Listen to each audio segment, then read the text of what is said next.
18 फरवरी 2021 इस नए दशक की सबसे ऐतिहासिक तारीखों में से एक है।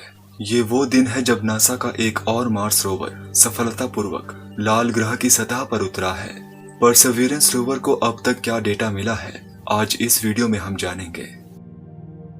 सबसे पहली और सबसे महत्वपूर्ण जानकारी जो परसेवरेंस रोवर ने पृथ्वी पर वापस भेजी है, वो है लैंडिंग की प्रक्रिया की एक डिटेल्ड फिल्म।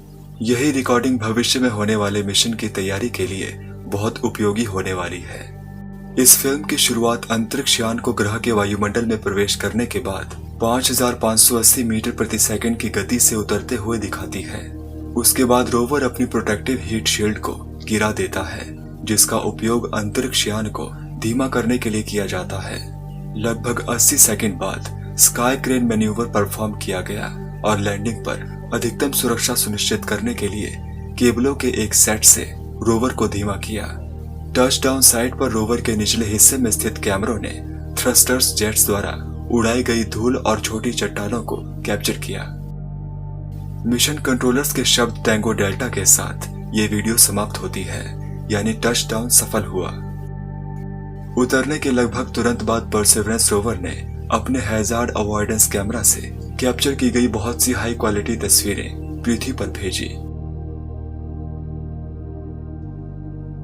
उतरते समय कैमरा में कैप्चर की गई ये तस्वीर केबल्स को दिखाती है, जिनके सहारे रोवर को ग्रह की सतह पर उतारा गया था। रोवर के निचले हिस्से में मौजूद कैमरा द्वारा कैप्चर की गई यह तस्वीर परसेवरेंस रोवर से प्राप्त पहली रंगीन तस्वीर है। अगली तस्वीर में रोवर के 6 पहियों में से एक और ग्रह की सतह को दिखाया गया है। इन सभी तस्वीरों के अलावा नासा ने एक और तस्वीर प्रकाशित की। ये तस्वीर मंगल ग्रह के ऑर्बिट से मार्स रिकॉन्नेसेंस ऑर्बिटर सैटेलाइट के कैमरा से कैप्चर की गई थी। इस तस्वीर में हम रोवर को ग्रह पर उतरते हुए और ऊपर पैराशूट बना देख सकते हैं। इसके बाद के दिन रोवर के लिए असाधारण रूप से प्रोडक्टिव साबित हुए, क्योंकि इसने रोवर पर लगे उपकरण को एक्टिवेट कर दिया था, जिससे तस्वीरों की क्वालिटी बहुत बेहतर हो गई।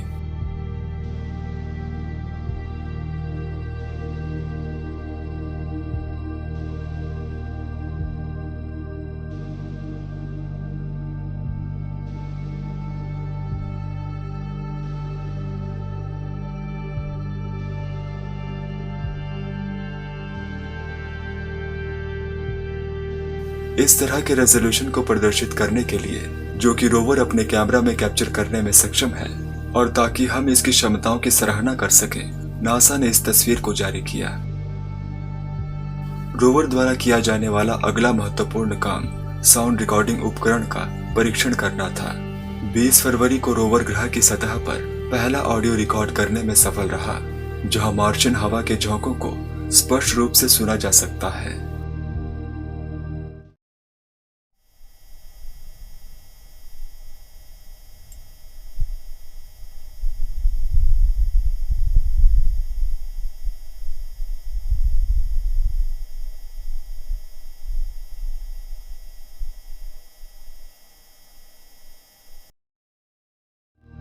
कुछ समय बाद नासा ने अपनी वेबसाइट पर एक और रिकॉर्डिंग प्रकाशित की, लेकिन इस बार साउंड क्लियर थी, यानी रोवर की मूवमेंट की आवाजें उसमें नहीं थीं।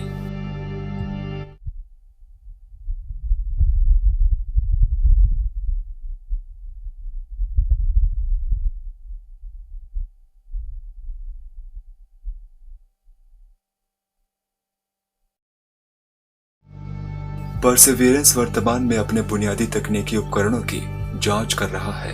हाल ही में नासा के मिशन कंट्रोलर्स ने रोवर से जुड़े रोटर क्राफ्ट इंजीन्यूटी यानी द मार्स हेलीकॉप्टर से पहली स्टेटस रिपोर्ट प्राप्त की थी।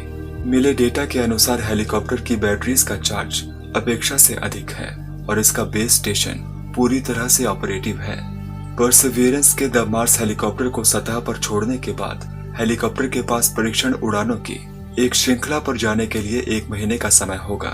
अगर इंजीन्यूटी अपनी पहली रात को मंगल ग्रह पर सरवाइव कर जाता है, तो ये अगले दिन सफलतापूर्वक उड़ान भरने में सक्षम होगा। वैज्ञानिकों ने अप्रैल 2021 में इसके डिप्लॉयमेंट के लिए योजना बनाई है। रोमांचक ढंग से परसेवरेंस रोवर द्वारा कैप्चर की गई तस्वीरें और वीडियोस पब्लिक डोमेन में हैं। पूरी दुनिया के लोग मार्स रोवर के मंगल ग्रह पर उतरने की प्रक्रिया को देखने में सक्षम थे और कुछ उत्साही लोगों का समूह तो रोवर के पैराशूट पर इनकोड किए गए संदेश को समझने में भी सक्षम था। इसमें कुछ साहसपूर्ण बातों की ओर संकेत किया गया था और जेट प्रोपल्शन लेबोरेटरी में मिशन हेडक्वार्टर्स के लिए जीपीएस कोऑर्डिनेट्स भी स्पेसिफाई किए गए थे। इंटरनेट पर लोगों को यह पता लगने में सिर्फ 6 घंटे लगे। खुले पैराशूट पर स्पष्ट रूप से दिखाई दे रहे लाल और सफेद रंग के पैटर्न एक बाइनरी कोड है जिसमें संदेश छिपा है।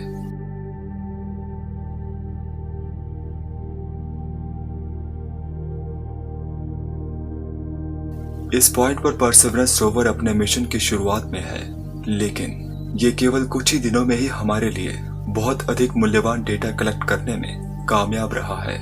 बेशक मिशन अभी शुरू ही हुआ है, इसलिए साफ तौर पर सबसे रोमांचक खोजें अभी आगे होंगी। इसी बीच आशा करते हैं कि परसेवरेंस रोवर अपने सभी कार्यों को सफलतापूर्वक पूरा करेगा और पत्थरों के नमूने और मंगल ग्रह के बारे में आम डेटा इकट्ठा करते समय किसी भी बड़ी समस्या का सामना नहीं करेगा।